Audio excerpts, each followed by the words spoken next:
میں نے فرمایا کہ کیا یہ ایسی کوئی حدیث ہے کہ کسی صحابی نے عرض کیا رسول اللہ میرے ہاں گھر میں برکت نہیں ہوتی، آپ نے فرمایا پردہ لٹکا لو، پردہ لٹکایا برکت ہو گئی. پوچھا اس کا سبب کیا ہے تو فرمایا اصل میں بے نمازی تمہارے گھر کے آگے سے گزرتے تھے جن کی نحوست کی وجہ سے ایسا ہوا.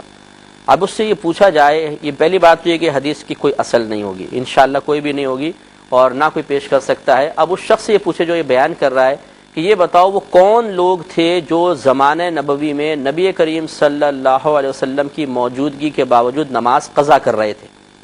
یقینی سی بات ہے وہ صحابی ہوں گے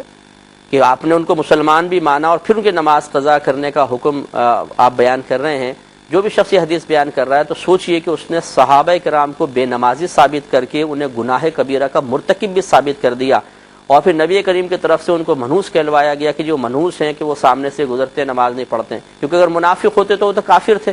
منافق تو مسلمان تھے ہی نہیں. اگر بے نمازی کی نحوست کا شکار ہوگا تو بے نمازی تو مسلمان ہی ہو سکتا ہے کہ اس کی نماز کا اعتبار ہوگا، اس کے بے نمازی پن کی کوئی نحوست بھی ہوگی، ورنہ کافر پہ تو نماز فرض ہی نہیں ہے.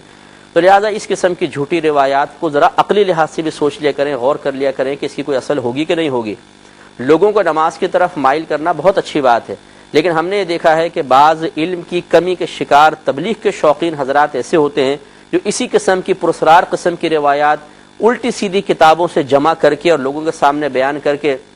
اور ان کے چہروں پہ پھیلنے والے خوف کو دیکھ کر خوش ہوتے ہیں اور سمجھتے ہیں کہ ہم دین کی بڑی خدمت کر رہے ہیں. یاد رکھیں کہ دین کی خدمت کسی کو شراب پلا کر نہیں ہو سکتی ہے کہ آپ ایک شرابی کو راضی کرنے کے لیے شراب پلائیں اور بولیں آ جاؤ دین کی طرف مائل ہو جاؤ، ایسا نہیں ہے. اسی طریقے سے جھوٹی اور غلط قسم کی حدیثیں بیان کر کے یہ سوچنا کہ جی ہم دین کی طرف لوگوں کو مائل کر رہے ہیں، یاد رکھیے یہ بالکل غلط ہے. اس طرح طریقہ تبلیغ سے انسان جنت میں نہیں جائے گا بلکہ جہنم میں جائے گا. کیونکہ نبی کریم صلی اللہ علیہ وسلم نے ارشاد فرمایا کہ جس نے جان بوجھ کر میری طرف کسی جھوٹ کو منسوب کیا وہ اپنا ٹھکانہ جہنم میں بنا لے. اور یہ حدیث اتنے ترک سے مروی ہے کہ علماء اسلام نے اس کو حدیث متواترہ بھی قرار دیا ہے بعض نے. یعنی حدیث متواترہ وہ حدیث ہوتی ہے کہ جس کی شرعی حیثیت یا جس کی جو فنی حیثیت، یہ مطلب یہ سمجھ لیجئے کہ اس کی